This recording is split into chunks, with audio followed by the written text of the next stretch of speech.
किसान भाइयों नमस्कार। आज हम बात करेंगे धान की फसल पर लगने वाली प्रमुख बीमारी, कौन कौन से कीट आते हैं। बीमारी जड़ संबंधित, तना संबंधित और पत्तों पर और साथ में बालियों में लगने वाले कीट, फंगस, डिजीज, बीमारी, ऑलमोस्ट धान की फसल पर लगने वाली सभी बीमारियों का हम इस वीडियो के माध्यम से सटीक इलाज बताने वाले हैं। वो भी अलग अलग बीमारी का अलग अलग इलाज उपाय, जो न्यू साल्ट हैं, जो अच्छा काम कर रहे हैं, उनकी बात हम करने वाले हैं। यदि आपको यह वीडियो पसंद आती है तो वीडियो को लाइक अवश्य करिए और अन्य किसानों तक साझा जरूर कीजिए। धान की फसल पर सबसे पहले हम बात करते हैं कीट की, और कीट पर बात करते हैं बीपीएच, ब्राउन प्लांट हॉपर, जिसे फुदका के नाम से भी जाना जाता है, हॉपर्स के भी नाम से जाना जाता है। तो इसको कंट्रोल, यदि सही कंट्रोल आपको पता रहेगा तो यकीनन आप बहुत बढ़िया तरीके से धान की फसल पर आप कंट्रोल कर सकते हैं। जैसे ही 30-40 दिन 50 दिन की धान की फसल क्रॉस होती है तो बीपीएच का प्रकोप खूब ज़्यादा बढ़ जाता है, और बासमती सेगमेंट में बीपीएच का प्रकोप थोड़ा सा ज़्यादा ही आता है। यदि बीपीएच का प्रकोप हल्का फुल्का है या फिर प्रिवेंटिव में आप सिजेंटा कंपनी की चेस यानी पाइमेट्रोजान 120 ग्राम की दर से आप स्प्रे कर सकते हैं प्रति एकड़, या फिर पीआई की ओसिन आती है 150 ग्राम प्रति एकड़ की दर से छिड़काव किया जा सकता है। हल्का फुल्का प्रकोप है या फिर प्रकोप होने वाला, प्रिवेंटिव में आप इन दवाइयों को ले सकते हैं। लेकिन बीपीएच का प्रकोप थोड़ा हैवी है तो ऐसी कंडीशन पर आपको इनमें से कोई भी एक दवाई का छिड़काव किया जा सकता है। जैसे प्रेक्सालोन आती है, डोरिटो है, विलेक्सियो है, वजक है, घरडा कंपनी की ऑल्टीमा के नाम से आती है। तो इनमें से कोई भी एक कीटनाशक का छिड़काव किया जा सकता है। किसके लिए? बीपीएच, फुदका को कंट्रोल करने के लिए। बहुत सारी दवाई हैं, किसी भी कंपनी का आप प्रोडक्ट स्प्रे कर सकते हैं, बीपीएच पर बहुत ही सुंदर रिजल्ट मिलने वाला है। यह जो बीपीएच है, यह हमारे प्लांट में जो धान का पौधा होता है, निचले सतह से रस को चूस करके फसल को, पत्तियों को बेजान कर देता है, कमज़ोर कर देता है। पैदावार को 40% से लेकर के 60% तक कम कर देता है।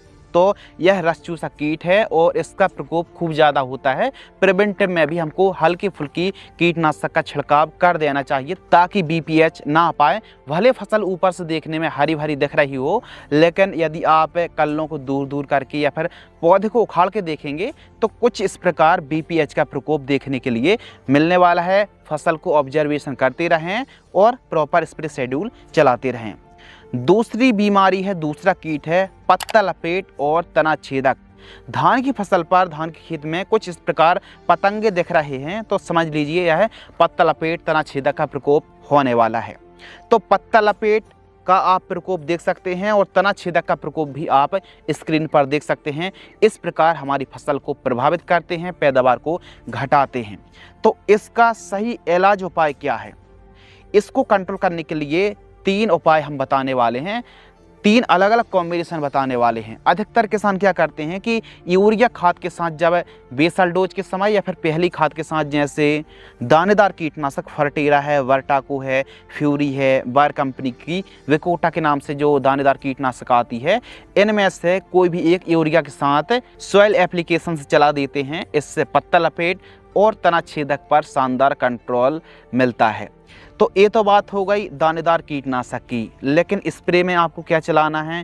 पहला कॉम्बिनेशन है कार्टाप हाइड्रोक्लोराइड 50%, 250 से 300 ग्राम लेना है, और वाइफेंथ्रीन आपको लेना है 250 ml, 150 लीटर पानी में घोल करके स्प्रे कर सकते हैं। पत्ता लपेट और तना छेदक चला जाएगा।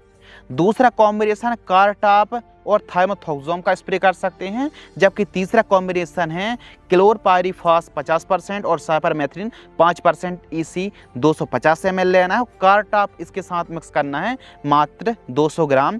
यह 3 कॉम्बिनेशन है, तीनों में से कोई भी एक कॉम्बिनेशन को आप प्रिवेंटिव में चलाएंगे तो पत्ता लपेट और तना छेदक का प्रकोप नहीं हो पाएगा, और हल्का फुल्का प्रकोप है तो इसको कंट्रोल करेगा। यह 3 में से किसी भी कॉम्बिनेशन का आप प्रयोग कर सकते हैं। अगला कीट है, आपने देखा होगा धान की फसल पर जड़ संबंध, जैसे व्हाइट ग्रब है, लाल कीड़ा है, दीमक है, सुंडी है, नेमेटोड्स है। तो जड़ में लगने वाली जो बीमारी हैं, जो कीट हैं, इनको कंट्रोल करने के लिए जैसे फ्यूरी आती है, फ्यूरी 3-4 किलोग्राम प्रति एकड़ की दर से आप यूज कर सकते हैं।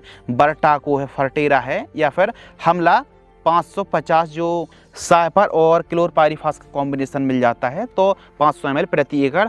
बाकी दानेदार कीटनाशक भी आप चलाएंगे यूरिया के साथ तो भी अच्छे रिजल्ट मिल जाएंगे। और हमला जो आती है इसको भी यूरिया के साथ या फिर बालूरेत के साथ मिलाकर प्रयोग करेंगे तो लगने वाले जड़ संबंधी जो कीट हैं इन पर कंट्रोल मिल जाएगा।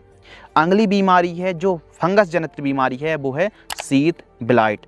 जहां धान की फसल पर शीत बनी हुई रहती है, जो नीचे वाला लीफ होता है, तना होता है जो पानी से थोड़ा ऊपर, ये शीत जो ब्लाइट है, झुलसा, तो इसको कंट्रोल करना बेहद ज़्यादा ज़रूरी है। यह निचली सतह पर आता है और फसल को 80% तक, 70 से 80% तक बर्बाद कर सकता है। जैसे ही हमारी धान की फसल लगभग 40 दिन क्रॉस होती है तो कहीं कहीं पर शीत ब्लाइट का प्रकोप देखने के लिए मिलने लगता है, तो समय रहते इसको भी कंट्रोल करना बेहद ज़्यादा ज़रूरी है। और हाँ, यह ऐसी जंग है जैसे लोहे में एक बार लग जाती है तो धीरे धीरे लोहे को ख़त्म कर देती है।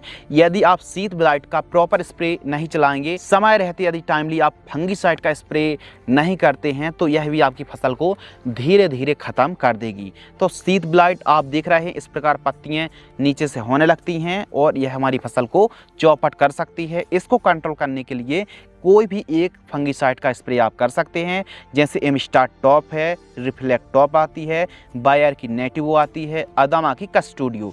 डोज आप देख रहे हैं, साल्ट देख रहे हैं, कोई भी एक फंगीसाइड से शीत ब्लाइट को लंबे समय तक कंट्रोल किया जा सकता है। धान की अगली बीमारी है ब्लास्ट, जिसे हम विस्फोट के नाम से भी जानते हैं। तो कुछ इस प्रकार की पत्तियां दिखने लगती हैं, तो ब्लास्ट इस प्रकार आप प्रकोप देख सकते हैं, यह ब्लास्ट है। और धान की फसल पर यह भी, चाहे बासमती हो, हाइब्रिड हो, सभी वैरायटियों पर इसका प्रकोप देखने के लिए मिलता है। यदि आपके एरिया में भी ब्लास्ट कुछ इस प्रकार जो पत्तियां आप देख रहे हैं, इस प्रकार की बीमारी देखने के लिए मिलती है तो समझ लीजिए, इससे नज़रअंदाज ना कीजिए, यह ब्लास्ट है। और आपकी फसल पर जैसे बॉम्ब ब्लास्ट होता है उसी प्रकार यह बीमारी का जब ब्लास्ट होता है तो आपकी धान की फसल चपेट में आ जाती है और धीरे धीरे पूरी फसल धीरे धीरे ग्रसित हो जाती है और एकदम ख़त्म होने की कगार में हो जाती है। तो इसे भी नज़रअंदाज ना करें। इसके कंट्रोल के लिए आप अदामा की जैसे ब्लास्टोगन के नाम से आती है, ट्राईसाइक्लाजोल जो 75% WP आ रहा है, इसका स्प्रे कर सकते हैं। इंडोफिल की इम्प्रेशन आती है जिसमें हेक्साकोनाजोल और ट्राईसाइक्लाजोल का कॉम्बिनेशन है, इसका भी अच्छा हमको रिजल्ट देखने के लिए मिलता है। एवं हेक्साकोनाजोल का भी स्प्रे किया जा सकता है 5% SC। तो यदि हल्का फुल्का प्रकोप है तो इनमें से कोई भी एक फंगीसाइड का स्प्रे आप कर सकते हैं। और यदि ब्लास्ट का प्रकोप थोड़ा ज़्यादा है तो BASF कंपनी की एक फंगीसाइड आती है, सेल्टीमा के नाम से आती है, तो इसका भी स्प्रे किया जा सकता है, अच्छा कंट्रोल मिलेगा। और जो सभी का सभी डोज है वो प्रति एकड़ की दर से, और पानी की मात्रा आपको लेना है 150 से 200 लीटर पानी की मात्रा, अच्छी पानी की मात्रा लीजिए और बढ़िया स्प्रे करिए, अच्छे रिजल्ट मिलेंगे। अगली बीमारी है नेक ब्लास्ट, जिसे गर्दन तोड़ के नाम से भी जाना जाता है। कुछ इस प्रकार धान की जो बालियां हैं उनकी गर्दन या फिर जो नेक ब्लास्ट का प्रकोप है इस प्रकार हमको देखने के लिए मिलता है। इसको कंट्रोल के लिए भी आप नेटिवो या फिर ट्राईसाइक्लाजोल का छिड़काव किया जा सकता है, अच्छा कंट्रोल मिलेगा। आप नेटिवो या फिर ट्राईसाइक्लाजोल को कंट्रोल कर सकते हैं। बीमारी आने से पहले हल्के रेंज की फंगीसाइड भी छिड़काव करेंगे तो बीमारी आ ही नहीं पाएगी, और खूब ज़्यादा बीमारी का प्रकोप हो जाता है तो फिर महंगी दवाई भी आसानी से कंट्रोल नहीं कर पाती हैं। इसीलिए जो भी बीमारी आती है धान की फसल पर, जो हम लिस्ट बता रहे हैं, तो काफ़ी क्षेत्र पर मौसम परिवर्तन के कारण और जैसे ही 40-50 दिन फसल क्रॉस होती है तो इन बीमारियों का जो प्रकोप है फसल चपेट में आने लगती है।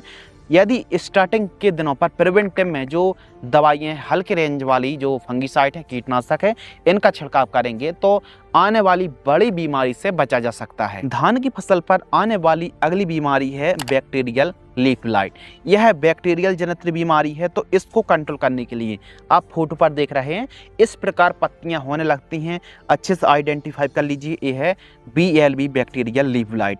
इसको कंट्रोल करने के लिए 3 ऑप्शन हैं, या तो आप कासुगोमाइसिन का स्प्रे कर सकते हैं, या फिर जैसे धान की कोनिका आती है इसमें भी बैक्टीरिया जनित और कॉपर ऑक्सीक्लोराइड का कॉम्बिनेशन है, और कॉपर ऑक्सीक्लोराइड का भी छिड़काव किया जा सकता है। तो यह जो ऑप्शन दिए हैं इनमें से कोई भी एक कॉम्बिनेशन का छिड़काव आप 150 लीटर पानी में घोल करके कर सकते हैं। धान की फसल पर आने वाली अगली बीमारी है फॉल्स स्मट, जिसे हल्दी रोग के नाम से भी जाना जाता है, कंडवा रोग के नाम से भी जाना जाता है। जैसे ही मौसम परिवर्तन होता है, एकदम से धूप, फिर पानी और फिर तेज धूप, तो ऐसी कंडीशन पर जब हमारी धान की फसल बालियां निकल रही होती हैं, उस समय बाली स्टेज पर फॉल्स स्मट हल्दी रोग, जो आप वीडियो पर देख रहे हैं, थोड़ा जूम करें, ये है हल्दी रोग। इसका प्रकोप कैसे आप फसल को प्रोटेक्ट कर सकते हैं, इस बीमारी से कैसे बचा जा सकता है, सबसे बेस्ट जो ऑप्शन है वो है प्रिवेंटिव, कि बीमारी आने से पहले एन फंगिसाइड का स्प्रे कर दीजिए। सस्ते पर बढ़िया कंट्रोल मिल जाएगा, महंगे के चक्कर में पड़ना नहीं पड़ेगा। जैसे प्रोपिकोनोजोल आता है, या फिर कॉपर ऑक्सीक्लोराइड है, या फिर कोनिका है, इनमें से किसी भी एक फंगिसाइड का छिड़काव किया जा सकता है और हल्दी रोग फॉल्स स्मट से बचा जा सकता है, फसल को प्रोटेक्ट किया जा सकता है। अगली बीमारी है झंडा पत्ता रोग, वकानी रोग। तो इसका अभी तो परमानेंट इलाज नहीं है, ऐसा नहीं कि ये दवाई डाल दो, वो दवाई डाल दो, XYZ कोई भी दवाई डाल दो कंट्रोल हो जाएगा, नहीं, ऐसा नहीं होता है। जब वकानी रोग की बात चल रही है, झंडा पत्ता रोग की बात चल रही है, तो कई स्टेप पर इसको फॉलो किया जाए, इस बीमारी को आगे बढ़ने से रोका जा सकता है। खासकर यह बासमती सेगमेंट में जो वैरायटी आती हैं, उस पर झंडा पत्ता रोग की जो शिकायत समस्या थोड़ा ज़्यादा देखने के लिए मिलती है। अब तो काफ़ी ऐसी वैरायटी हैं जिसमें झंडा पत्ता रोग बीमारी आम सी हो गई है। तो इसको कंट्रोल कैसे करें, इसको अलग अलग स्टेप में। सबसे पहले तो जब आप बुआई कर रहे हैं, नर्सरी तैयार कर रहे हैं, तो मिट्टी को भी संशोधित करना है और बीजों को उपचार जरूर करना है। बीजों को उपचार आप सिजेंटा कंपनी की वाइब्रेंस, इंट्रीगल या फिर एमिस्टा टॉप फंगिसाइड, इनमें से कोई भी एक फंगिसाइड को लेना है। 2 ml की दर से बीजों को उपचार करना है और बढ़िया आपको बुआई कर देना है। इससे भी बकानी रोग पर काफ़ी अच्छा कंट्रोल मिलता है। इससे जो बीजों में टीकाकरण करने से यह बीमारी का जो प्रकोप है वो दब जाता है, तो ये भी काफ़ी बेस्ट ऑप्शन माना जाता है। और जब आप पहली या फिर दूसरी खाद यूरिया दे रहे हैं, तो उस समय आप जैसे सुमिटोमो कंपनी का हारू आता है, जिसमें सल्फर होता है और टेबुकोनोजोल का कॉम्बिनेशन होता है, 500 ग्राम की दर से भी आप प्रयोग करेंगे तो इससे भी बढ़िया रिजल्ट मिलता है बकानी रोग पर, झंडा पत्ता रोग पर। और एक चीज़ और, यदि इसका प्रकोप बढ़ रहा है तो फिर आप या तो अदामा की कस्टोडियो या फिर एमिस्टा टॉप फंगिसाइड या फिर रिफ्लेक्ट टॉप फंगिसाइड में से किसी भी एक फंगिसाइड का छिड़काव किया जा सकता है। झंडा पत्ता रोग एक बहुत ही गंभीर बीमारी है, एक गंभीर समस्या है। यूरिया के साथ टेबू और सल्फर वाला कॉम्बिनेशन आप चला सकते हैं, बढ़िया कंट्रोल मिलने वाला है। तो धान की फसल पर लगने वाली जो प्रमुख बीमारी है, चाहे BPH की बात कर लें, और BPH की जब हम बात कर रहे हैं तो अलग अलग, चाहे GLH हो या फिर BPH हो या फिर वाइट बैक प्लांट हॉपर हो, सभी BPH को जड़ से कंट्रोल करने वाले हमने कॉम्बिनेशन बताए हैं। पत्ता लपेट हो, तना छेदक हो, जो फंगस आते हैं धान की फसल पर, इनको नियंत्रित करने के लिए हमने बहुत ही बढ़िया दवाई बताई हैं, जिनका छिड़काव यदि आप करते हैं तो बहुत ही लाजवाब कंट्रोल मिलने वाला है। यदि इन बीमारियों का प्रकोप धान की फसल पर होता है तो हमने बीमारी के हिसाब से उनका समाधान, इलाज, कंट्रोल बताया। तो इन बीमारियों को इस विधि से कंट्रोल किया जा सकता है। कुछ ऐसी बीमारी हैं जिन्हें एक्शन लेते हैं तो उनका कंट्रोल आपको पहले ही मिल जाएगा, बीमारी आपके खेत पर एंटर ही नहीं कर पाएगी। तो इस प्रकार धान की फसल पर अलग अलग बीमारियों को नियंत्रित किया जा सकता है। साथ ही धान की फसल पर बाली स्टेज पर कौन सी उर्वरक खादें, कौन सी NPK और कौन सी फंगिसाइड का छिड़काव करना चाहिए, जिससे रिजल्ट अच्छे मिलें, भरपूर मिलें और आपकी पैदावार धान की बढ़िया हो, इसकी जानकारी के लिए चैनल को अवश्य सब्सक्राइब करें। धन्यवाद।